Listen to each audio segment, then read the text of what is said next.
ज्ञानतिमिरन्दस्य ज्ञानाञ्जनशलाकया चक्षुरुन्मीलितं येन तस्मै श्रीगुरवे नमः। नमो विष्णुपादाय कृष्णपृष्ठाय भूतले श्रीमते भक्तिवेदान्तस्वामिन्निते नामिने। नमस्ते सारस्वते देवे गौरवाणी प्रचारिणे निर्विशेषशून्यवादी पाश्चात्यदेशतारिणे। जय श्री कृष्ण चैतन्य प्रभु नित्यानंद श्री अद्वैत गदाधर श्रीवासादि गौरभक्तवृंद। हरे कृष्णा कृष्ण कृष्ण हरे हरे, हरे Ram Ram Ram Hare Hare. Welcome all of you. I recently was getting to hear about the nice I heard about the nice program coming up, conducted by Srinivasacharya Prabhu and Ananteshwar Prabhu for many of the youths. Very, very happy to know about it.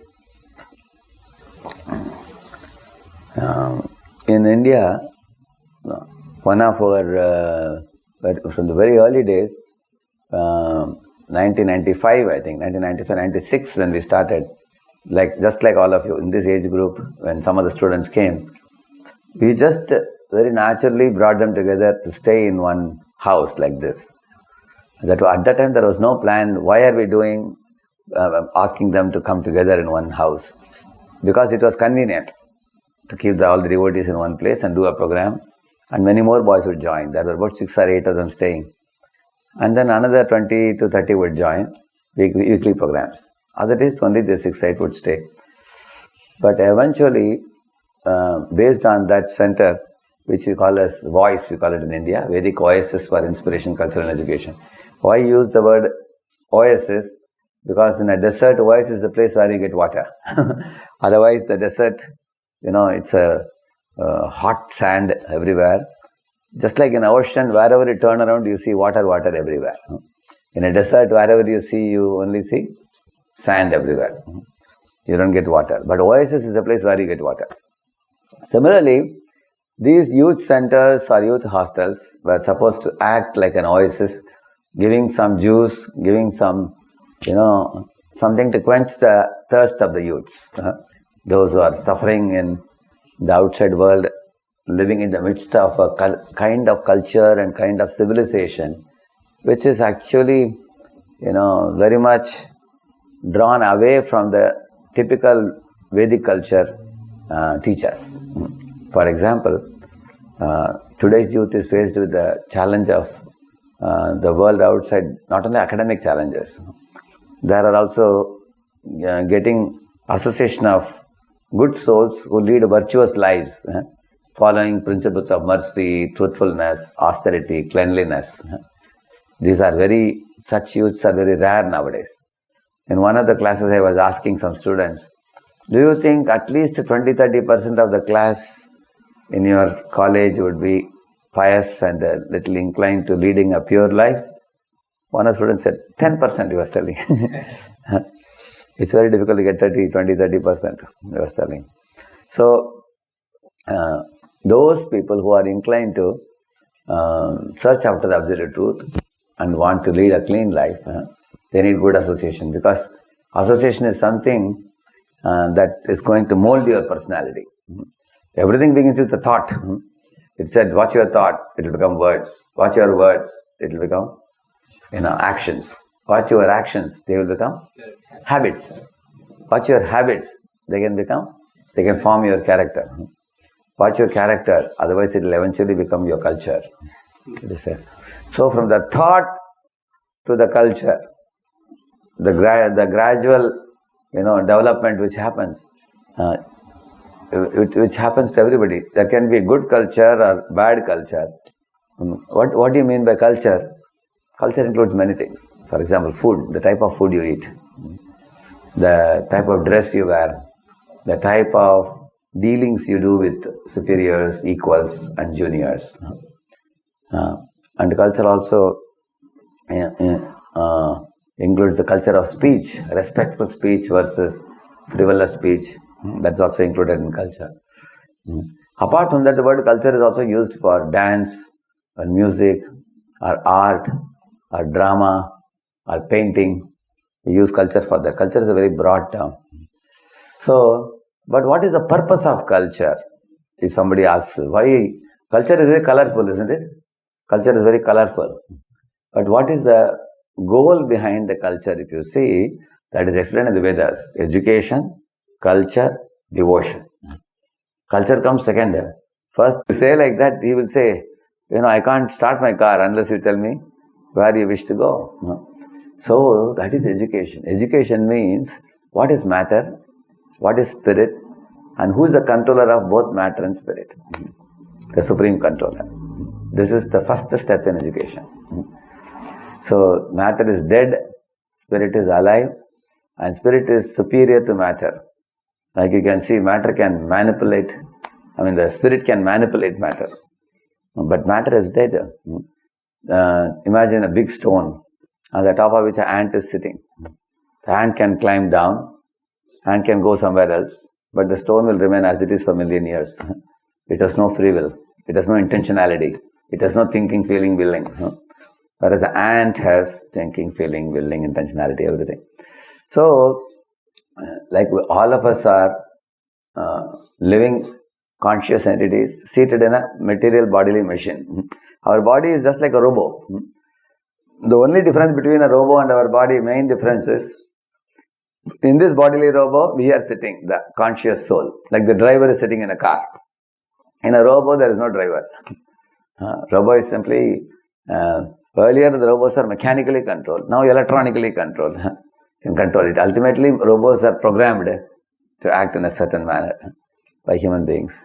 Robots, you go to the Google search and ask, what is the difference between a living man and a robot? Oh, they'll take 30 minutes to come? Okay. We are recording, we'll give them the recording. Okay. The robots, the robot can, for example, any of your students, you can actually write a program for making a robot to do arati for the Lord, correct? No? Nowadays, even school boys do that. Rotary movement, linear movement, not a big deal. You write a program in the microprocessor, and then the robot can make those movements, linear, rotary. But what's missing in a robot is consciousness. Like when you are singing now, Kirtan, it's a beautiful Kirtan we heard now. Our emotion, our consciousness is involved. Robot is dead entity, it's a dead piece of machine. So, if you take a robot, it is only matter. If you take a human being, it is matter and spirit. If you take God Krishna, only spirit. His body is made up of only spirit, completely conscious, spiritual substance. His body is made up of only spiritual substance. And we also, when we are liberated from this bodily cage, we also will be like spirit, like Krishna. We will have a body which is completely spirit. One time Narada, he happened to visit Lanka. There, Ravana, he demanded Narada that, sit here, immediately teach me the transcendental knowledge, Brahma Vidya. And Narada said, is this the way you ask me to teach? Arrogantly. Narada said, first you have to become a proper disciple. And Ravana said, I have never shown submissiveness any time. Even my brother's Pushpaka Viman, the chariot, I stole it away from him. And Ravana said, if you don't oblige to me, I will finish you. So immediately took off his sword. Like that he cut Narada's body. Guess what must have happened? The sword went through Narada's body and Narada was just smiling and standing. Because if there is a beam of light, if you send a sword across it, what's going to happen? So nothing happened because Narada had what body? Spiritual body. So every one of us have a body like Narada. Narada can fly wherever he wants. He can go to heaven, he can go to spiritual world. And we also had such a body. Even now we have that body. The difference between Narada and us, we are trapped in this body like a bird trapped in a cage. Whereas Narada is like the bird who is released from the cage, free to fly in the free sky. Of course, we also come out of our body, but again we go into another body, next life. Why? Because surrounding the soul is the mind. which is impure. And as long as the mind has any independent desires to enjoy in this world, then that mind takes us to one more body. It's like removing a parrot from one cage and putting in second cage, then third cage, then fourth cage. Birth after birth, we are going in one body like this. But through the process of devotional service, if you purify the mind, Cheto Darpana Marjanam, we say, chanting of the holy name. So eating only prasad, rising early in the morning, taking out time to cleanse the mind. You all are intelligent students. I'll give you an example. Say you're working in a company, the company gives you a USB stick in which you have written a program. You put the stick and open the program and debug the program. Say you had 100 bugs. So first day, say today you remove 20 bugs. Tomorrow you will start from 21st bug. Another 30 you finish second day. Third day you start from 51st bug. Another 40 you finish third day. Then last day you will start from 91th bug. Then 100 bugs are removed, then the program is smoothly running. Then your job is over, you submit it to your boss. Correct, no? In the same manner, every soul is given the USB stick of the subtle body. Is that clear? Subtle body means the mind. Is it clear? So we all are given, okay, you have some independent desires to enjoy. You can store it in the subtle body or the mind. And then carry the mind with you. And depending on your desires, you will be given a bodily instrument to exercise those desires. Give shape to those unfulfilled desires. So we are provided that. And those desires have brought us this body which we have now in this world. And there are two things going on in our life. One is we are trying to exercise those desires, trying to enjoy and getting kicks. And we suffer. That's one thing happening. Another thing, fortunately we have met wonderful devotees who are training us in devotional service. So we are performing devotional service to purify our consciousness so that we can give up the lower desires and live life according to higher self. You understand the lower self and higher self? For example, junk food, it's very tasty but not healthy. So your lower self says, which is the mind, just close your eyes and enjoy it. Eat it. But higher self, intelligence says, it's not healthy for you. Give it up. Correct, no? Similarly, the scrolling the Instagram. Here, what do they say? They see Instagram more here in America? In social media, which one they see more? Insta, or they see Facebook, or they see YouTube? Which one they see more? Instagram mostly, yeah. So you keep scrolling, keep watching. So sometimes you actually want to have a little change for about 10 minutes, but then you end up watching it for 3 hours. And then you see the subject matter is just as it is left. So the lower self says, go on scrolling. The higher self says, no, I have my responsibility and duty. Correct, no? So, in this way, our lower self drags us to do nonsensical activities in this world and suffer. But the Gita and other scriptures, they teach us the higher self, how we should rightly act properly. So, we are all undergoing a kind of tug of war in our mind, life after life. So, it is up to you when you want to completely debug. There are human beings who have 100 bugs and they have not even started debugging now. You understand who they are? They are the people who are in their own little world like a frog in the well. Just eat, drink, be merry. And then you die, take one more body. And they are traveling with, sometimes they get animal body also. Sometimes they get a plant's body. Because in plant's body, animal body, aquatic body, you cannot debug anything. There is only one body in which you can debug. Which body? Human body. Human body is the only time when you can chant the Mahamantra and then debug the program. Correct, no? And in human body also many people do little spiritual life. So they may debug 5 or 10 bugs. Then they start with 11th bug in the next life. But those devotees in Krishna consciousness movement, those are seriously practicing. For them, purifying the mind, debugging the mental program, that is their prime activity. Those who have taken it as the life and soul, at the same time, they can do their academics, they can do their job, and they can get married and we get children and then grow in the spiritual life side by side. Those people, they can even finish 100 bugs in one life also. It's possible. Then your mind is 100% pure, you go back home, back to Godhead. Then you don't need to carry this mind because the soul has an inbuilt mind and intelligence. Soul doesn't need this mind. This mind is a material mind. What we have is material mind. So material body, cast it away. Material mind, cast it away. then the soul, like Narada's body, pure spirit soul, you go back to Godhead. So this is a philosophy. The Lord is the controller and we are a minute controller. But we tend to think we ignore the Lord and we put ourselves in the center of the universe and everything revolves around me. We are thinking like that. You see, our consciousness in the early stage is like what? I am there, big circle, and small circle, God is also there. Okay, God is good. Help me in my program. That is the beginning. After you become a wonderful devotee, God is doing everything. And I am also there, small circle. You understand the difference? God is actually doing everything. He is creating the sun, creating the moon, showering the rains, growing the crops, providing me food. All these things we can see. And I am also there. So in this way, actually, why are we coming for these classes? We have to know the ultimate purpose. That is this education. Education means it teaches you who the Lord is, who you are, what is Maya, how we are suffering, how we can get out of suffering. Prabhupada says there are two goals of human life. First goal is to ask, why am I suffering? That's the first question. Second thing is, what is my destination? These two questions, those who ask, they are actually considered human beings. So, if you want to go from sinful life to human life, from being an animal to human, if one has to become, then we follow the four principles.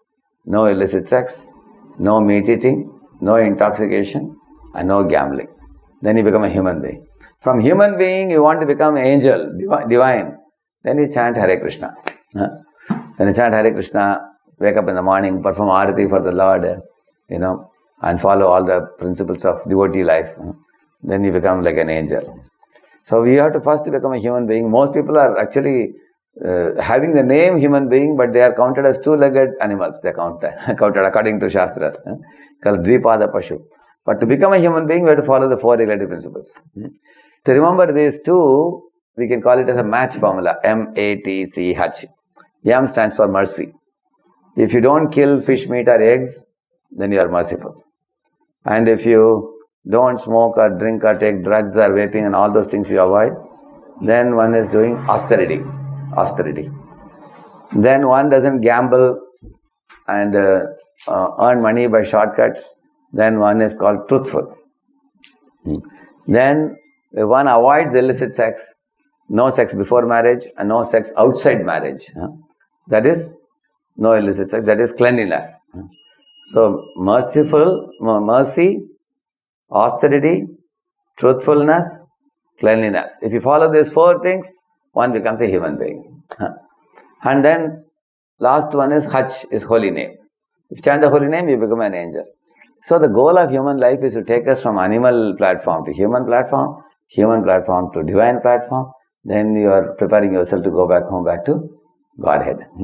So the human body can be considered like an airport where you take a plane and you can go up in the sky. See, if a plane and a car both are going in the runway, car is going to keep on going in the runway only, but the plane can take off. Similarly, if you take an animal and a human, they both are going in the number of years. Animal will remain animal only, but human beings can actually transcend the material platform and go to spiritual platform. So, this is the education. The goal of education is, first goal of education I told you is MSc. Know matter, spirit and controller of both. Ishvara, controller of both. This is the first step. Another goal of education is actually to award us the ability to discriminate between what is good for me, my system of body, mind, soul, and what is bad. For example, one boy was arguing in a college recently when I went. There's nothing like good or bad. You may call something bad, for me it's good, you are selling. Then I told him, you see, anything that harms or damages your body, mind or soul, that is bad.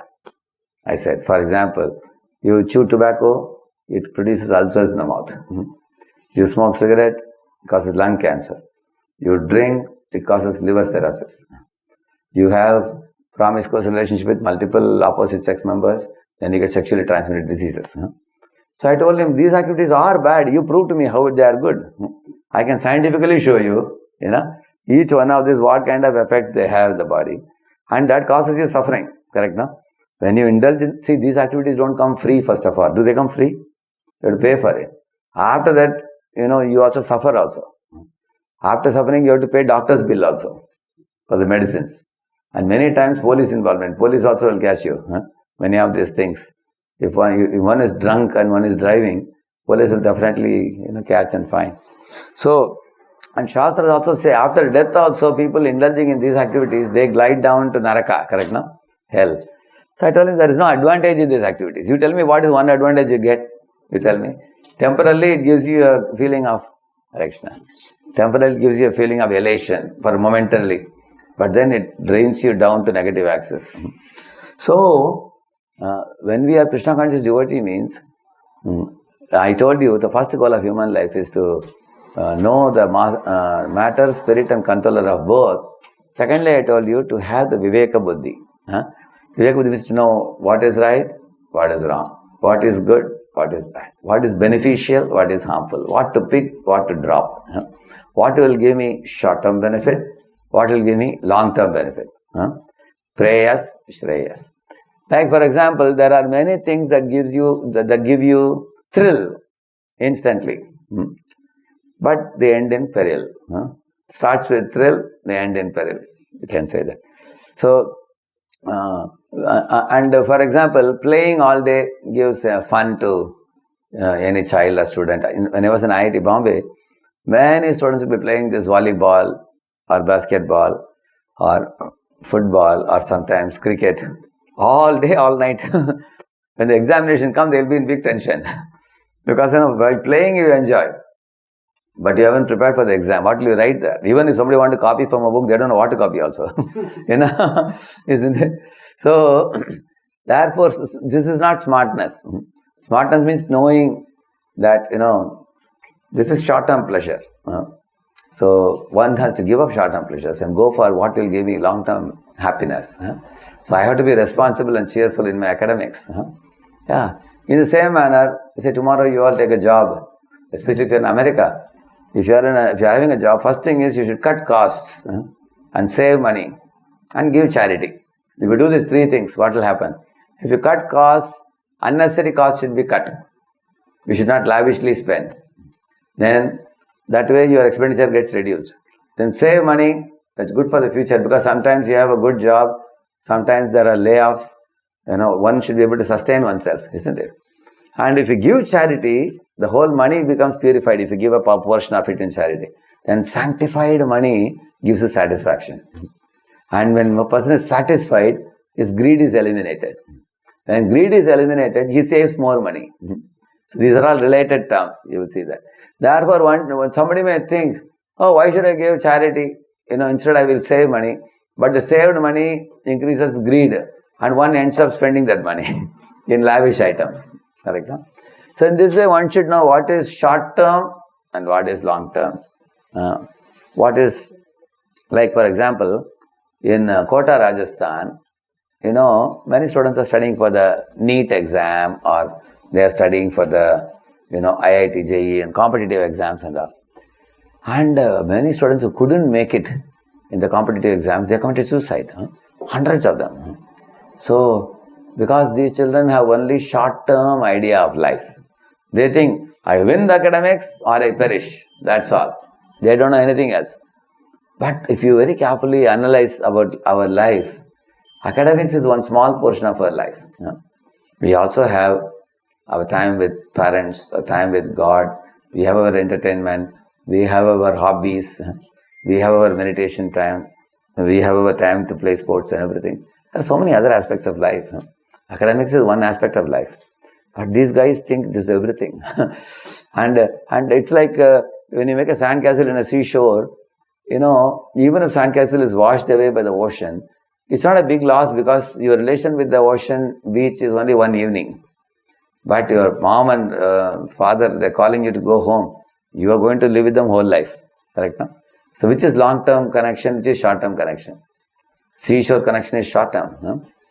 Similarly, in this world, we all play some role. But our connection with God is a long-term connection. So, like imagine we all came in this world with empty hand in the beginning, we go with empty hand at the end. In between we collect many things and leave and go. But our connection with God continues even after death also. After death, He is the one who escorts us to the next body. And after you finish all the bodies, you want to, now you are purified, He only takes you back to Godhead. Correct, no? So that relationship should be made firm. So in this way, that's the second thing. Viveka buddhi means intelligence to be able to discriminate. Now, another type of education, aspect of education is, Pandita means three things. All of you can repeat this. Matravat paradareshu, paradravyeshu loshtravat, atmavat sarva bhuteshu, yapashyati sa panditaha. Lord Krishna in the Gita says there are three terrible enemies for a progressive soul who wishes to debug the mind. Like, we all want to debug the mind, but while debugging, that which increases the bugs, you want the bugs to be increased or reduced? Already you are doing the homework. Say you remove 20 bugs, then 40 bugs. Imagine somebody adds 200 more bugs.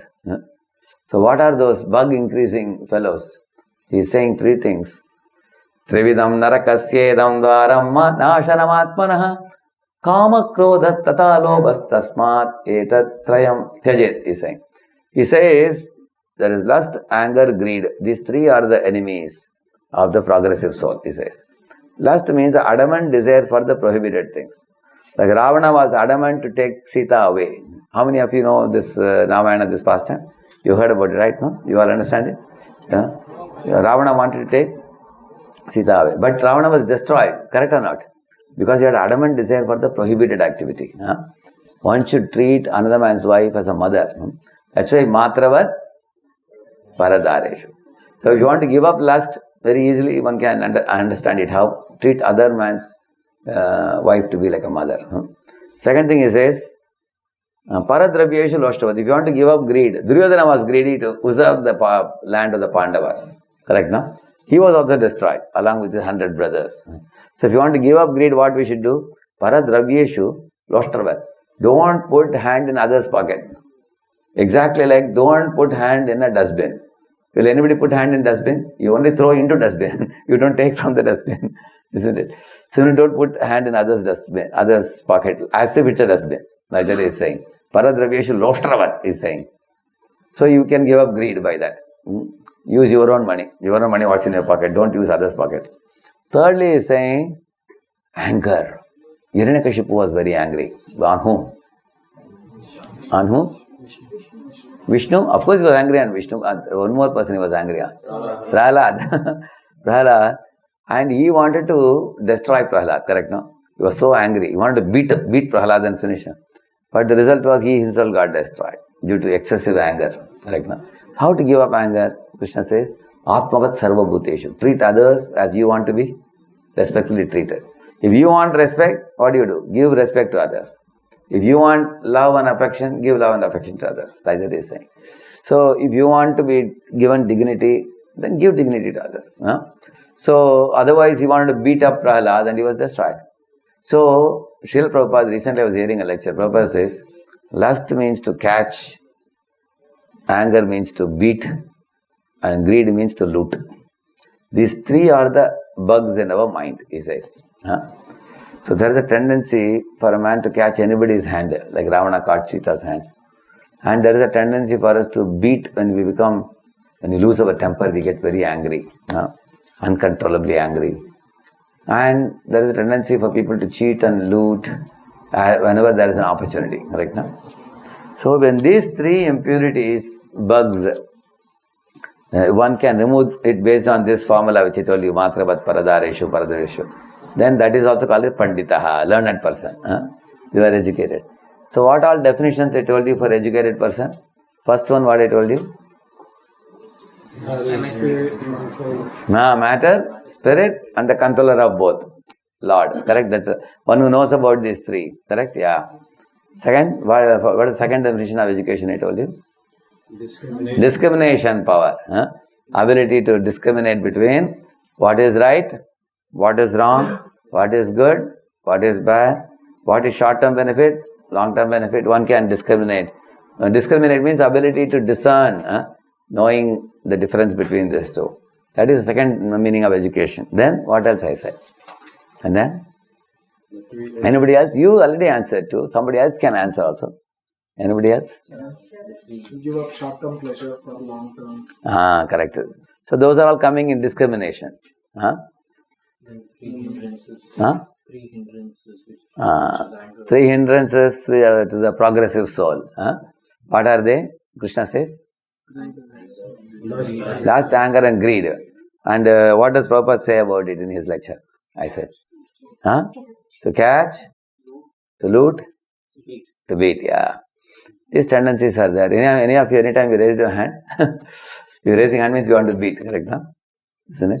So, raising the hand or looting or catching, all these things are tendencies are there in the conditioned soul, he says. These impure tendencies, so that has to be given up, correct now? So, how do we give up? Then there is process of chanting. So, the education, culture, devotion. Three things I told you. First, cultivate the education. Then second is the culture. Culture means sleep early, rise early, do the aratis in the morning for the Lord, chant the holy name, hear Srimad Bhagavatam, wear devotee dress, bow down to one another, respect properly, how to deal with seniors, how to deal with equals, how to deal with juniors, how a man should deal with a woman, how we should deal with non-devotees, those who are not devotees, how to deal with them in such a manner that they will be inspired to become Krishna conscious, correct now? And also how to deal with animals, not hurt them, harm them unnecessarily, how to deal with Guru, how to deal with Srila Prabhupada and our Parampara, how to deal with the deities. All these things come in culture. They all have to be trained. Vaishnava etiquette and culture, we say.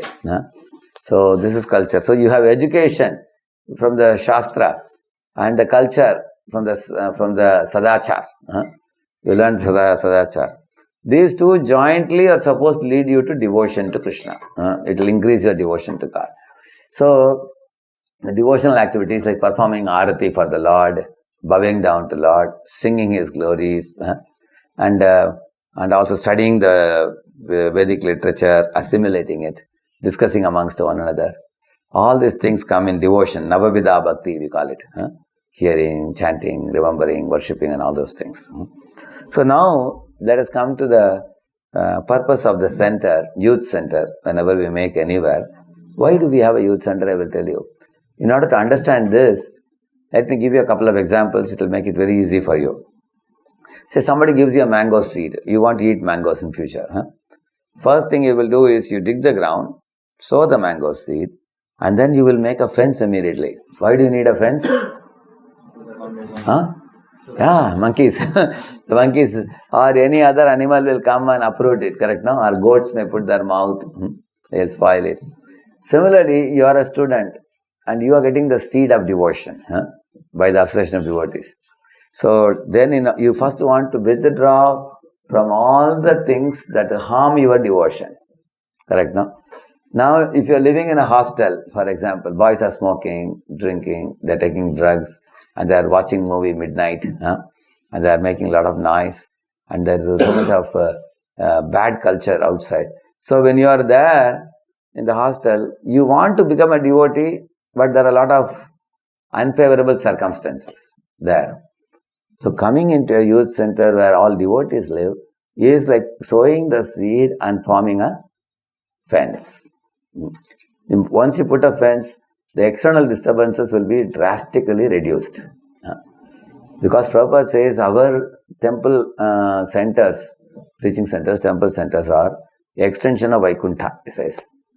Because if you come to any of our youth center, there's a beautiful altar, devotees rise in the morning, everybody takes bath, they come together and they bow down to each other, they bow down to the Lord, they sit and chant the holy name, they dance in kirtan, and they hear Gita Bhagavatam, then they have prasadam, they take only prasad, and every day they wear fresh dress, they wear.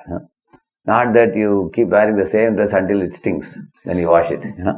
Not like that. Every day they wear a fresh dress. They eat fresh prasad in the morning, fresh prasad in the evening. Not that you cook once a week, keep in the fridge and then put in a microwave and you heat it. No, every day, morning fresh, evening fresh. Offer it fresh to Krishna, hot prasad, and you take it. So in this way, this is a center where Sattva Guna will be given a big boost for you. The more you increase Sattva, you become cheerful. All your anxieties will be gone far away when you become more and more increased in Sattva Guna. Because if you eat stale food, it is Tama Guna. We become very dull, very slow, very lazy. And if we eat very spicy food, we get Rajoguna or passion. We become extremely angry. We become extremely hyperactive. We make hasty decisions. Correct? Huh? But if you eat Sattvic Ahar, Sattvic food, you'll be ever fresh. All day you can be fresh. And also you can get good clarity. You can make good decisions. And you can be cheerful. Cheerful with knowledge. Sukham and Jnanam you can get. So, in this way, you are putting a fence of bad association. You don't let other people come and spoil your consciousness. You are living in a closed, this kind of facility where only devotees are staying, who are following certain standards. You are putting a fence. Okay. After putting fence, you want the plant to grow. What you will do? Water. You have to give water. Correct, no? Without watering, the plant cannot grow. Similarly, every day there is a Shravana. Two types of Shravana. One is chanting Japam and hearing. Another one is hearing the lectures. One is hearing the name, hearing the fame, we call it. Hearing name is Hare Krishna Japa. And hearing the fame is Gita Bhagavatam. Correct, no? Daily dosage is very important. Half an hour, 40 minutes. Daily hearing the Katha. And in our centers in the morning, we generally have Mangalarti, Narsingarti, Tulasarti. All the three get over in about half an hour. Then another 1.5 hours or 1 hour 45 minutes, they finish 16 rounds of chanting. Then another 45 minutes, they have some hearing and discussion. So half an hour you hear and 10 minutes discussion. 40 minutes like that.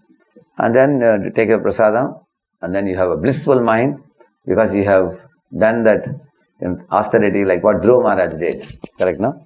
Then with a happy mind, cheerful mind, you can actually influence other living beings very positively if you do this in the morning. The morning actually it orients all your diffused mental rays in one direction. It gives clarity to your thought. It gives you focus. It gives you calmness. It can help you to think well and then speak and take your necessary actions in the day. So in the evening when you come back, you wash your hands and legs and you take some snacks. And some other days you may have to do your own personal work. And other days you can help put a book table, distribute some books, or go for some program, assist in some program, correct?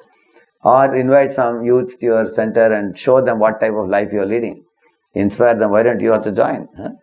Sometimes so many boys want to join. In one center we had 60 boys wanted to stay, can you imagine? And we had to divide the center into 2 centers. We put 30 boys in one center, 30 boys in another. So, in this way, watering is hearing. And along with watering, you also need sunlight. Correct now? Sun represents the warmth. That's what will produce the chlorophyll, isn't it? Similarly, we need the warmth of the superiors. Like somebody is coming, not only they are giving class knowledge, but they are also giving the warmth of a supportive elder brother or elder sister. Somebody is there in our life. Whenever we are faced with challenges, they can care for us and guide us. Like for example, when you take to chanting, some of your friends will ridicule you. Sometimes you have health crisis. Sometimes you have study tension. Sometimes there may be clashes between devotees. Sometimes. You don't know how to sort out. Sometimes there may be service overload. Sometimes along with the exam, you are not able to do too many things. You need somebody to guide you. When you get that guidance, that is like the warmth of the sun. So, at the same time, the seniors, their warmth should be how? They should not micromanage you, but they should facilitate your devotional service. If the sun is too much scorching on the plant, it will dry the plant. On the other hand, if the sun is not there at all, the plant has no warmth. Correct? So we need a very good balance in that. So those who are very caring seniors, they can offer that type of support. It's unlike. So now as the plant is growing, sometimes the plant wants to grow outside the fence. You have seen that? Like that goes. This side. You have seen that? It is going outside the fence. Then it will be eaten by the goats and others. Similarly, somebody may be living inside the center, but although they are living inside the center, they want to do outside activities. Correct, no? Like the old vasanas can revisit us. Like, you may be thinking that I was very bad before, now I have become very good, but again we can become bad again. So even while living in the center, some boys say that, oh, I am remembering Hollywood music. Hare Krishna was nice, but so a little bit I want to hear that also. And somebody says, oh, I want to roam with somebody. Or I want to do this, I want to do that. Old vasanas may come again. That's going out.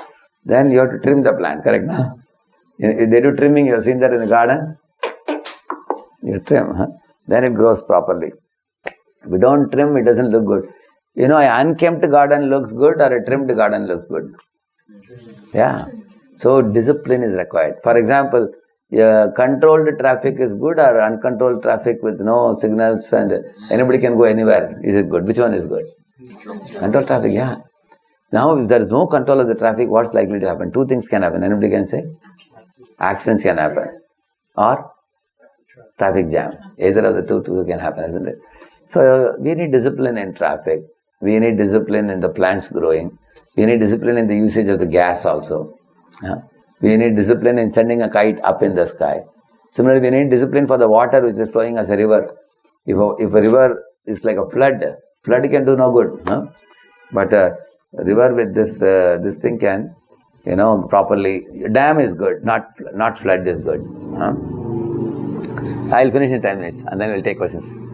So, you all understand these points? So now the plant is growing. What is the goal of the plant? Anybody knows? So you already sowed the mango. It's growing now. You have painted the fence. You are giving the water. Correct, no? Yeah.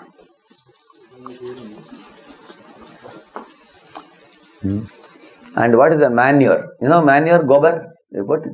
Manure is the cow dung. What is the cow dung you put? That is the pretilakshana with other devotees also. You have other fellow devotees. The relationship should be catalyzing your devotional service. Catalyst means what? It speeds up. When you are living, when you see other devotees, oh, this devotee is getting up so early in the morning, I will also get up. Oh, this devotee is so sincerely chanting, I will also chant.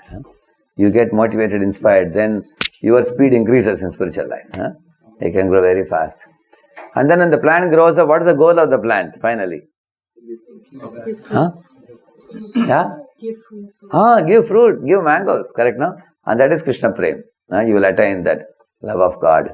And love of God will eventually come.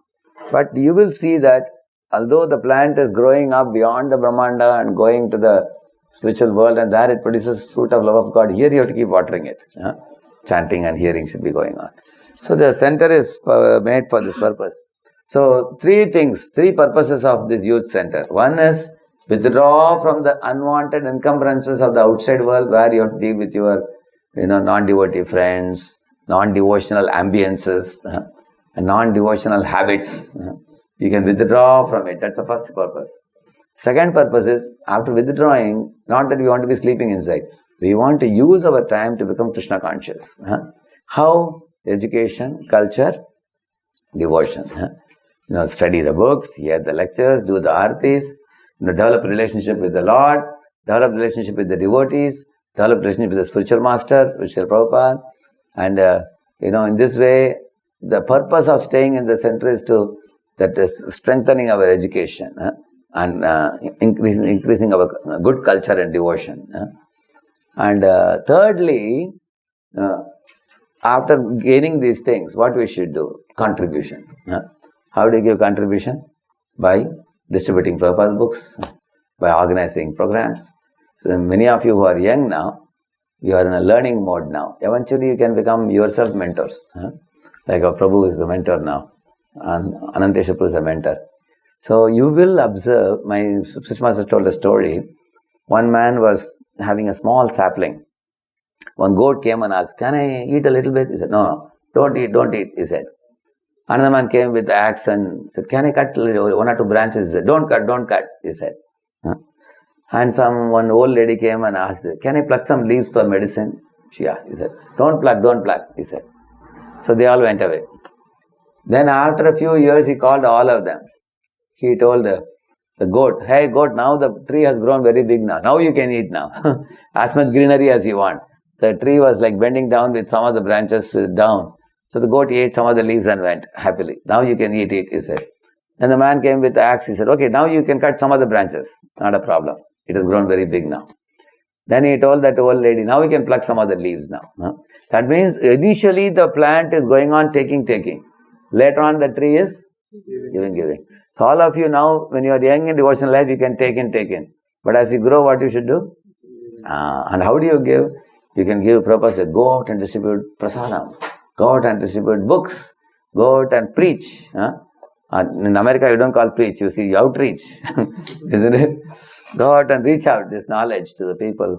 And also, like Prabhu now, he has a family, he has children, he has his job, but he is now reaching out to a place where they both have their programs, weekly programs. So through this program, they are reaching out to many students, and you can see how compassionately they are reaching out and giving you, education, culture, devotion, all those things. So tomorrow, many of you may be settling in America. So you can also consider doing this. You can also become a mentor and reach out to people, and you grow up to 40 to 50 people. You can take care when you grow as a very senior devotee. And that will be very great. So then you become like a very big banyan tree which offers shelter to innumerable birds who can come and stay there comfortably and eat the fruits and live happily. If you do that, that's what Lord Chaitanya says. Bharata bhumita hoile manusha janmayar janma sartaka kori kara para upakar. He's saying that you perfect your life and you also help others perfect their lives. Like the Lord Chaitanya says.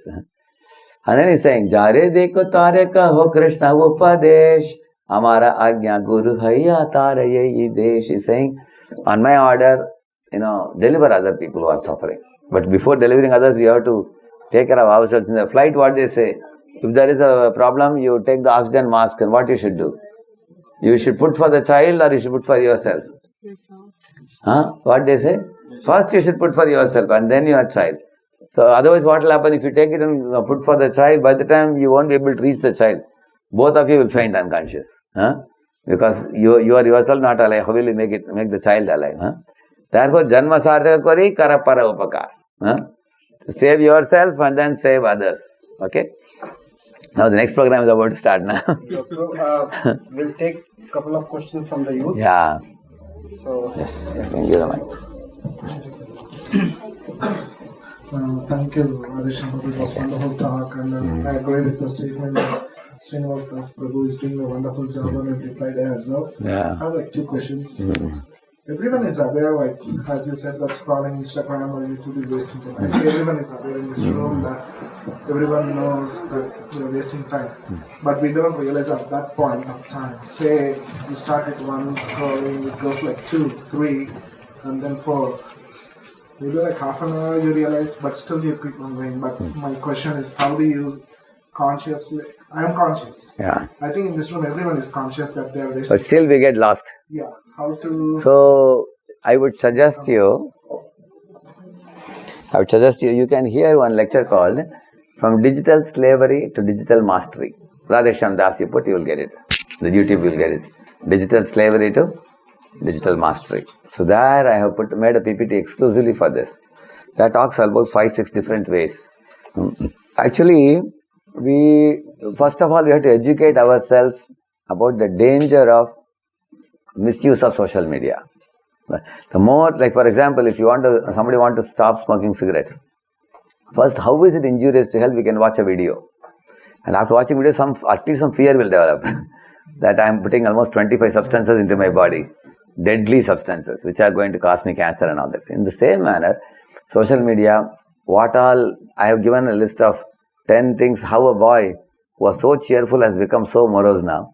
What all things happen. The sequence of steps I have given in that. And similarly, we need the inner willpower. Because many times we know what is right, but we are not able to take the right action due to lack of willpower. So the willpower has to be increased. Now how do we increase the willpower? Like chanting of the holy name it will award you patience, tolerance, determination. All these things. You chant some rounds? Yeah, 4 times. 4 times a day you are chanting. So now you have some willpower developed. But as you grow, you will see that keep on chanting regularly. Like, most of the students nowadays cannot sit in one place for more than 10 minutes. But you all are sitting for more than 1 hour, correct, no? Because you increased your willpower by chanting. So chanting gives you patience, tolerance, willpower, and focus and decision-making ability to stick to the right path. So 3 things are there. All of you repeat this. Know the right, choose the right, discipline the right. So know the right happens by studying Bhagavad Gita. Because Bhagavad Gita teaches you what is right and what is wrong. Yeah? And choose the right happens by willpower, and the willpower comes by chanting. Chanting and also following the regulatory principles, you get that inner strength to say yes to Krishna and no to Maya, correct, no? And discipline the right happens when you live with devotees. So now these 2 personalities, our Ananteshwar Prabhu and Srinivasacharya Prabhu, have come to a point of discussing with each other. They are thinking of making 1 or 2 centers for youth devotees to stay together. So that even to begin with 5 or 6 or 8 devotees, you wish to stay in a house like this, near that area where you are doing a program now. So they will help you out, locate a place, and you can stay, because September onwards, I think people change their lease and all, I think. So it's a good opportunity for you. I have one PowerPoint which I will not show now, it will take some time, but I will give it to Prabhuji, you can circulate to them. They all can go through it themselves. I can confidently tell you, if you stay with devotees, spiritually becomes very easy for you. It will be a cakewalk for you. But staying with karmi friends, non-devotee friends, spiritually will be very difficult. In front of them, you feel very uneasy. But with devotees, it will go very smoothly for you. Any other question? One more? Anybody else? Yeah.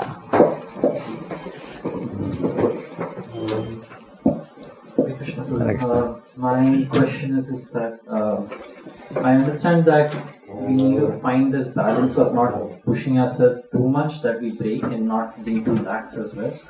But I wanted to know if we could get some guidelines to understand where is that, that midway balance. Where we can balance ourselves.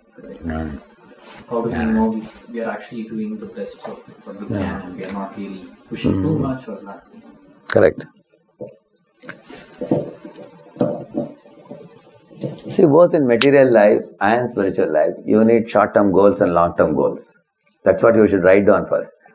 Like, how many of you know, when you start your day today morning, what are you going to do throughout the day? You have a plan. How many of you know for the coming week, what you'll be doing? You have an idea. How many of you can raise your hand? For 1 week, you know what you have to do. Okay. How many of you know for the coming 1 month what you need to do? Okay, good. So now I make my calendar before the year begins. If you see my calendar, I have put it online also. If you go to my website, if you see in the extreme right, you will find calendar. Click it. 2025 rsp.doc. If you see, January to December is already marked before the year ends. And large allotment is done already. Like I have already written there which time I will come to Houston, correct? No? Which time I will come to different parts of America also. But details will come as the month approaches, closer and closer. More finer details I will fill it up. If any of you is interested, you can see the calendar in my website, Radheshyamdas.com, you can see that. Why do I make so early? Because it relieves me of the tension, relieves the others of the tension. Because everybody knows which part of India when I am going to go. Months ahead they will know it. So that's a long-term plan. Even more long-term plans for the whole life, correct? No? What like some people have planned that, okay, the grihastha thinks my son, daughter will be grown up by when I am 55 or something. Then we will devote more time to God. We will do these things. Like that people plan. That's a large scale. In spiritual life and material life also. Material life means you have to think about finance. Like you are starting job at 25. So by 50, I will save this much. I will have own house. I will save this much money. And I don't have to work till the fag end of my life. After 50, I can take a VRS or something. Or do my own consultancy. And if you want to do your consultancy at the age of 50, you have to plan from 35 only. 35, 40, you have to plan. Not that you keep doing coding. Nowadays, coding is not very valuable. ChatGPT is also coding nowadays. So, Therefore, we have to plan in such a way that you do something which machines cannot do, correct now? You can be a very great contributor. Then by the time you become 50, you can have a happy-go-lucky job, very cool job, and then you can devote time for spirituality. So in this way, both materially, spiritually, we make a plan. Now there are 3 types of operating: comfort zone, stretch zone, panic zone. Like if you take a rubber band, the rubber band is very loose. If you put it over a box, it will fall off. It will not tie the thing. And if you stretch it and put it, it ties very nicely. Correct? No? It holds the thing very well. But if you overstretch it, what happens? Breaks. So in the same manner, if you are in a comfort zone, you will feel life like a boredom. No challenges, no thrill, same routine, hackneyed, stereotyped. It becomes stale. You say, what is life? It's boring. And if you are overstretched, you panic because it is beyond your capacity. It's like somebody telling you, eat this watermelon immediately. You don't know how to eat the watermelon. You cannot eat it. Somebody has to slice and give you. Right now. So how many of you have that experience of overload causing panic? Yeah, isn't it? Correct. Recently, one boy is finishing his PhD now. The professor is sitting on his head. The professor is saying, hey, within 1 week you have to complete. He says, I will take minimum 2 months, he saying. And professor wants it in 1 week. Even if I keep whole day awake also, I can't finish. Then it becomes panic. And midway is called stretch. And stretch is a very pleasing experience. Why is pleasing, I'll tell you. If something is little beyond your capacity, everybody tells you, no, it's little too much for you. You say, it's too much, but I'll make it. Then you little bit work hard, and when you accomplish it, how jolly you feel. So the challenge gives you flow, we call it. Flow means there are tears in your eyes. You say that I thought I can't complete it, but I completed it. Correct? No? You feel that happiness of completing it. So you have to keep yourself in the middle portion. Like how do you know that? The comfort zone will lead to boredom. And panic zone will lead to phobia, fear. And your mind is irritated. You yell at everybody. People wonder why you are angry with everybody. People know that something is wrong with you.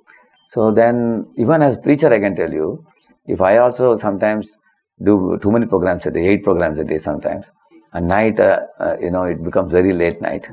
Prabhupada says, if you don't have adequate sleep, then the brain gets heated up. Next day morning, you will be irritable with everybody. So Prabhupada says, if you are sleeping less, you become crazy. If you sleep more, you become lazy. He says, sleeping more means tamaguna. Sleeping less means rajaguna. So rajaguna is panic zone. Tamaguna is comfort zone, correct? No? And sataguna is ideal. We can keep ourselves in such a manner that you feel a pleasant feeling. Clear? Yeah, it's getting late, I think.